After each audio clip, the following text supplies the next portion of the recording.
Hello students, मेरी class के super 10 economics की इस वीडियो में आपका स्वागत है। मैं हूं सतीश अग्रवाल, प्रवक्ता अर्थशास्त्र। और इससे पहले की वीडियो में हम लोगों ने आर्थिक क्रियाएं, अर्थव्यवस्था और आर्थिक समस्याओं के बारे में बातचीत की थी। आज की इस वीडियो में हम बात करेंगे कि अर्थशास्त्र विषय की जो परिभाषाएं हैं उसको कितने वर्गों में बांटा गया है और इनको हम एक एक करके परिभाषित करने की कोशिश करेंगे। तो चलिए शुरू करते हैं।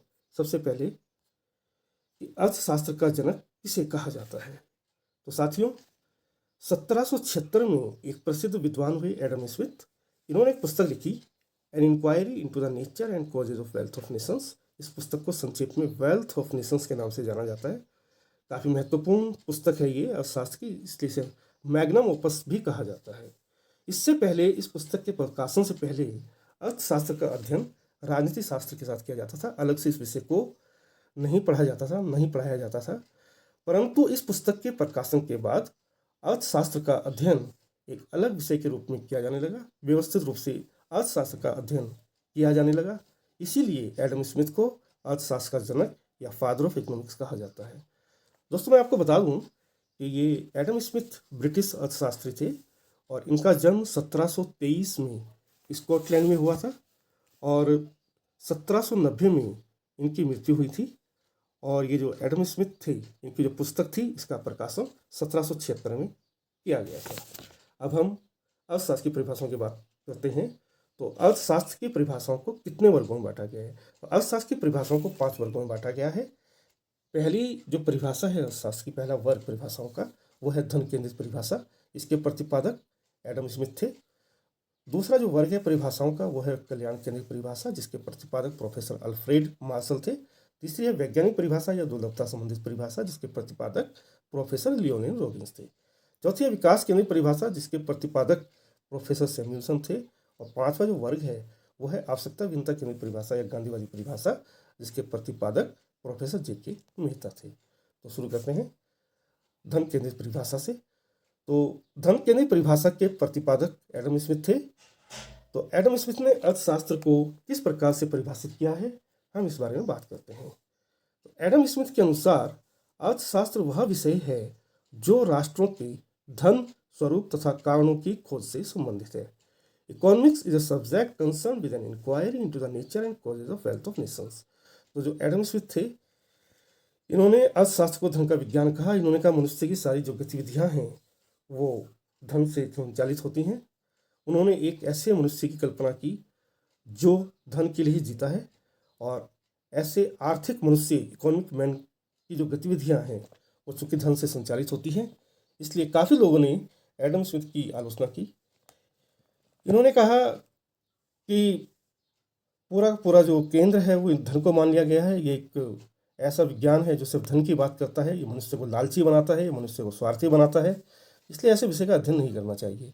कार्लाइल ने अर्थशास्त्र को कुबेर की विद्या की संज्ञा दी। विलियम मॉरिस ने इसे रोटी मक्खन का विज्ञान कहकर इसकी आलोचना की, और यहाँ तक कि जॉन रस्किन ने तो इसे घृणित विज्ञान तक कहा कि इसका अध्ययन नहीं किया जाना चाहिए।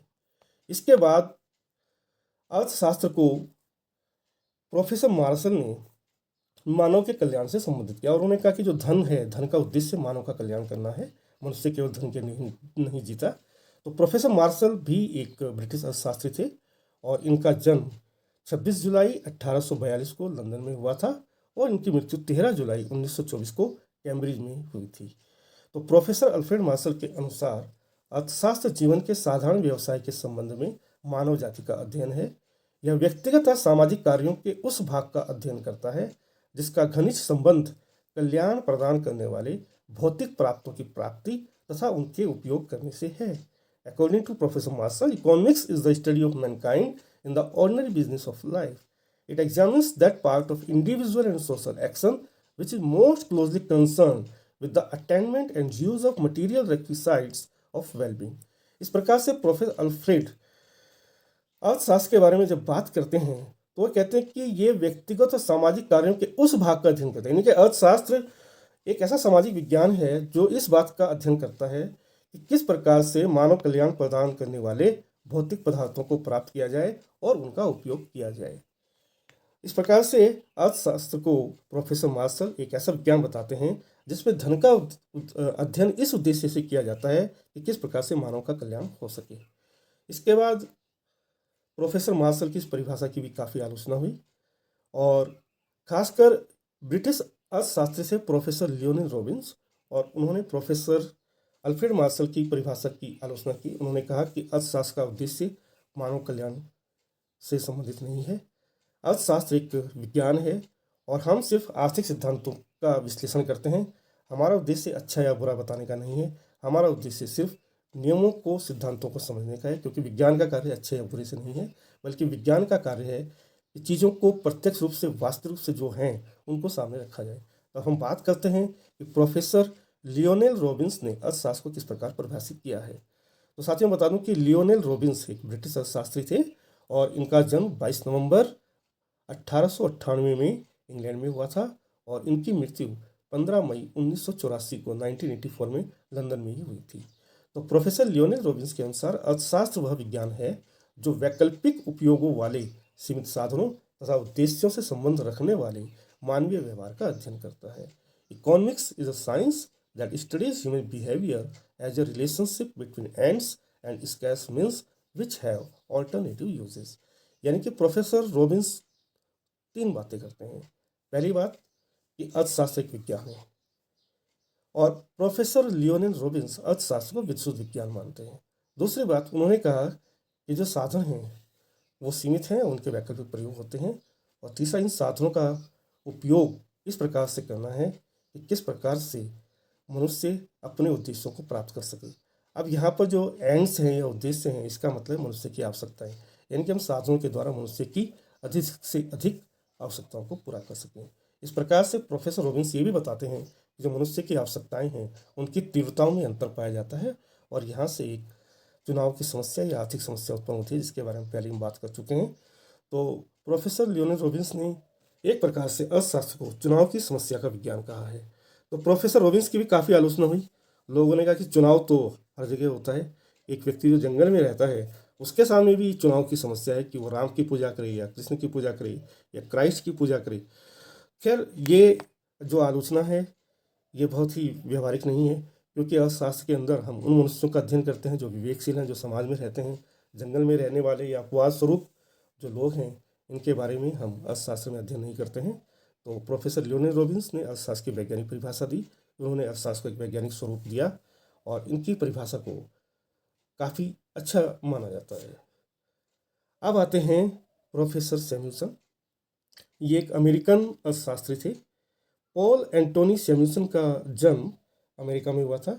इनका जन्म 15 मई 1915 में हुआ था और उनकी मृत्यु 13 दिसंबर 2009 को हुई थी। और ये पहले अमेरिकी अर्थशास्त्री थे जिन्हें नोबेल मेमोरियल प्राइज़ अर्थशास्त्र में मिला था। साथ ही मैं आपको ये भी बता दूं कि अर्थशास्त्र में नोबेल पुरस्कार की शुरुआत 1969 में हुई थी और सबसे पहले जो नोबेल पुरस्कार था वो स्वीडिश अर्थशास्त्री रैग्नर फ्रिस और टिनबर्जन को दिया गया था। और प्रोफेसर सैमुअल्सन पहले अमेरिकी अर्थशास्त्री थे जिनको अर्थशास्त्र में नोबेल पुरस्कार दिया गया है। अब प्रोफेसर सैमुअल्सन ये कहते हैं कि अर्थशास्त्र इस बात का अध्ययन करता है कि व्यक्ति तथा समाज किस प्रकार मुद्रा के माध्यम से अथवा मुद्रा के बिना विभिन्न वस्तुओं के उत्पादन के लिए वैकल्पिक उपयोगों वाले सीमित साधनों का प्रयोग करते हैं और वस्तुओं को वर्तमान तथा भविष्य के उपभोग के लिए समाज के विभिन्न लोगों तथा वर्गों के बीच बांटते हैं। यह साधनों के बंटवारे में किए जाने वाले सुधारों के लाभों व लागतों का विश्लेषण करता है। Economics is the study of how man and society choose with or without the use of money to employ scarce productive resources which could have alternative uses to produce various commodities over time and distribute them for consumption now and in the future among various people and group in the society. It analyzes the costs and benefits of improving patterns of resource allocation. तो इस प्रकार से जो professor Samuelson हैं वो भी वैकल्पिक उपयोग वाले सीमित साधनों की बात करते हैं जैसे कि रॉबिन्स ने की थी। इसके साथ साथ वे वर्तमान और भविष्य के बारे में भी बात करते हैं कि किस प्रकार से संसाधनों का उपयोग भविष्य के उपयोग के लिए भी किया जाए। इस प्रकार से प्रोफेसर सैमुअल्सन ने अर्थशास्त्र की जो परिभाषा थी या अर्थशास्त्र का जो विषय क्षेत्र था उसको डायनेमिक बना दिया, गत्यात्मक बना दिया, गतिशील बना दिया। जबकि जो प्रोफेसर रॉबिन्स हैं उनकी जो परिभाषा है वो एक प्रकार से स्टैटिक या स्थैतिक परिभाषा मानी जाती है, लेकिन प्रोफेसर सैमुअल्सन ने इसमें फ्यूचर की बात करके टाइम एलिमेंट को ऐड किया, समय तत्व को ऐड किया और परिभाषा को इन्होंने गत्यात्मक यानी डायनेमिक बना दिया। इसलिए सैमुअल्सन की परिभाषा को विकासवादी परिभाषा या ग्रोथ ओरिएंटेड डेफिनेशन कहा जाता है। इसके बाद आते हैं हमारे भारतीय अर्थशास्त्री प्रोफेसर जे.के. मेहता। तो जो प्रोफेसर जे.के. मेहता हैं ये इलाहाबाद यूनिवर्सिटी में पढ़ाते थे। वर्तमान में इलाहाबाद का नाम बदलकर प्रयागराज कर दिया गया है। ये गांधी जी की विचारधारा से बहुत अधिक प्रभावित थे। तो जो प्रोफेसर जे.के. मेहता हैं इनका जन्म 14 दिसंबर 1901 को राजनंद गांव में हुआ था, जो एक प्रिंसली स्टेट था। वर्तमान में छत्तीसगढ़ में है। और 9 अगस्त 1980 को इनकी मृत्यु प्रयागराज में हुई। और इलाहाबाद यूनिवर्सिटी में ये अर्थशास्त्र के प्रोफेसर थे। काफ़ी बड़े दार्शनिक भी ये थे। तो प्रोफेसर जे.के. मेहता ये कहते हैं कि अर्थशास्त्र वह विज्ञान है जो मानव व्यवहार का अध्ययन इस उद्देश्य से करता है कि आवश्यकता विहीनता की अवस्था को प्राप्त किया जा सके। Economics is a science that studies human behaviour as a means to the state of wantlessness. यानी कि प्रोफेसर जे.के. मेहता एक ऐसी अवस्था की बात करते हैं जब मनुष्य की समस्त आवश्यकताएं समाप्त हो जाएं, वांटलेसनेस की अवस्था मनुष्य को प्राप्त हो जाए। और इस प्रकार से इनकी जो परिभाषा है वो सादा जीवन उच्च विचार से प्रभावित है। अब बात ये करते हैं कि अगर मनुष्य की आवश्यकता ही समाप्त हो जाए, अगर आवश्यकता विहीनता की अवस्था ही आ जाए, तो अर्थशास्त्र नामक विषय के अध्ययन की आवश्यकता ही नहीं पड़ेगी। इसलिए प्रोफेसर जे.के. मेहता की जो परिभाषा है इसको अव्यवहारिक कहकर स्वीकार नहीं किया गया, क्योंकि बात भी सही है। अगर आवश्यकता ही नहीं है तो हमें साधनों की भी आवश्यकता नहीं होगी और हमें समाज की भी आवश्यकता नहीं होगी। इस प्रकार से आवश्यकता विहीनता की जो अवस्था है वो सन्यासियों की अवस्था हो सकती है, परंतु जो मनुष्य समाज में रहता है उसकी व्यवस्था या उसकी अवस्था नहीं हो सकती। इसलिए प्रोफेसर जे.के. मेहता की जो परिभाषा है इसे आदर्शवादी तो कहा जा सकता है, परंतु ये व्यवहारिक नहीं है। अब इतनी सारी परिभाषाओं को देखते हुए बहुत सारे अर्थशास्त्री कहते हैं कि परिभाषा की आवश्यकता ही नहीं है। तो अब हम बात करते हैं, क्या अर्थशास्त्र की परिभाषा की आवश्यकता नहीं है? तो कुछ अर्थशास्त्री ये कहते हैं कि अर्थशास्त्र की परिभाषा की आवश्यकता नहीं है। इस संबंध में प्रोफेसर जॉन नेवाइलकिंस ये कहते हैं कि अर्थशास्त्र ने परिभाषाओं से अपना गला घोंट लिया है। Political economy is said to have strangled itself with definitions. यानी इतनी सारी परिभाषाएं हो गई हैं कि हम ये कहने लगे कि भैया इसने तो अपना गला ही घोंट लिया है। इसी संदर्भ में श्रीमती बारबारा वुटन ये कहती हैं कि जहाँ 6 अर्थशास्त्री होते हैं वहाँ 7 मत होते हैं। Whenever 6 economists are gathered, they have 7 opinions। तो श्रीमती बारबारा वुटन भी ये मानती हैं कि इतने सारे मत हैं, इतनी सारी परिभाषाएं हैं, तो इसलिए परिभाषा की आवश्यकता नहीं है। और इसी संदर्भ में प्रोफेसर जैकब वाइनर भी कहते हैं कि हमें परिभाषा की आवश्यकता नहीं है। अर्थशास्त्र वह है जो अर्थशास्त्री करते हैं। Economics is what economist do. पर प्रोफेसर एरिक रोल ये कहते हैं कि अर्थशास्त्र की परिभाषा की आवश्यकता है। तो अब हम बात करते हैं, क्या वास्तव में अर्थशास्त्र की परिभाषा की आवश्यकता है? तो प्रोफेसर एरिक रोल ये कहते हैं कि किसी भी विषय का वैज्ञानिक ढंग से अध्ययन करने के लिए उसकी परिभाषा को जानना उतना ही आवश्यक है जितना कि उस खेत की सीमाओं को जानना जिस पर खेती करनी है। That is, definition is an essential part of any systematic discipline, as that the limits of the field which is sets out to cultivate should be clearly marked। यानी कि प्रोफेसर एरिक रोल कहते हैं कि हमें पता तो हो कि आखिर हमें पढ़ना क्या है, कहाँ तक जाना है, कितना पढ़ना है, हमारी सीमा क्या है। तो इसलिए परिभाषा को जानना इसलिए आवश्यक है ताकि हम किसी भी विषय का वैज्ञानिक ढंग से अध्ययन करने के लिए उसकी सीमाओं को जान लें, उसका क्षेत्र जान लें और ये जान लें कि उसकी विषय वस्तु क्या है। तो इसलिए एरिक रोल के अनुसार परिभाषाओं की आवश्यकता है। लेकिन चूंकि इतनी सारी परिभाषाएं हो गई हैं, इसलिए एक सटीक परिभाषा अर्थशास्त्र की अभी तक नहीं आई है। तो अब हम निष्कर्ष रूप में अर्थशास्त्र को सरल शब्दों में परिभाषित करने की कोशिश करेंगे। तो हम देखते हैं कि अर्थशास्त्र की सरल परिभाषा क्या हो सकती है। तो निष्कर्ष रूप से हम कह सकते हैं कि अर्थशास्त्र वह विज्ञान है जिसमें मनुष्य की असीमित आवश्यकताओं एवं सीमित साधनों के कारण उत्पन्न होने वाली आर्थिक समस्याओं का अध्ययन किया जाता है।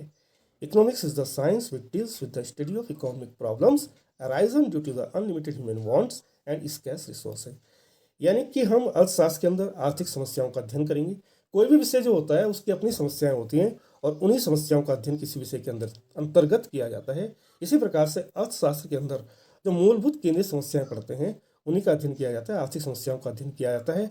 जो मनुष्य की असीमित आवश्यकताओं और सीमित साधनों के कारण उत्पन्न होती है। और इस प्रकार से अर्थशास्त्र का विशेष क्षेत्र निश्चित हो जाता है। अर्थशास्त्र को हम डिफाइन कर लेते हैं, इसमें आर्थिक समस्याओं का अध्ययन किया जाता है। और इसके साथ साथ अर्थशास्त्र एक विज्ञान है।